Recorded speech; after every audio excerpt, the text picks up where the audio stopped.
Hatramin'izao dia mbola voatazona ny sin'ny fifidianana amin'ity taona 2024 ity raha ny fanazavana nentin'ny filohan'ny senitra Ramatoa Atala Beatrice nanamarika kosa ny famisy ny fepetra tsy maintsy arahana mialohan'ny amoahana ny tetiandrom-pifidianana. Vola Ravavy, Stefana Razafy-Madimby. Ahafahana manatratra ny fanatanterahana amin'ny fifidianana amin'ity taona ity, izany hoe any amin'ny volana Oktobra, dia tokony azo fanapahan-kevitra ny avy amin'ny CES momba ny lisitry ny kandida ao anatin'ny 20 andro. Io no nambaran'ny filohan'ny senitra Ramatoa Atala Beatrice raha nanontaniana mikasika amin'ny feim-potoana izay napetraky ny JICM ny tokony hanatanterahana fifidianana mialohan'ny faran'ny volana Novambra. Ny JICM fanirinany azy naniry izy nangataka tamin'ny senitra ny anomezan'ny senitra daty amin'ny herinandro ity, nefa ny senitra koa dia mahita. Ny senitra koa manana ny assemblée générale izay efa manana ho any izay daty izay ny senitra.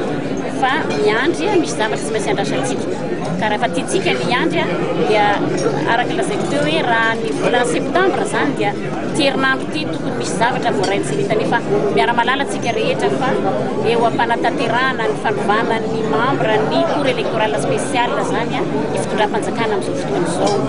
Ka dia raha nilaza hoe 10 andro na 10 andro dia inoako fa mbola tratra ny fin septambra, fa raha milaza andro any hoe 20 andro raha ny amin'ny semaine 19 au 20 août momba tokony ananany senitra zany eo am-pelatanany zavatra tokony hoe décision ninona fanapahan-kevitra fa décision tokony meny cour électorale spéciale anay dia tratrantsika izay volana Oktobra izay. Mikasika ny fanontana ny bileta tokana dia nilaza amin'ny filohan'ny senitra fa misy ny fiara-miasa akaiky amin'ny Afrika Atsimo. Tsy maintsy enjehina koa ilay fanaovana ny bulletin tokana.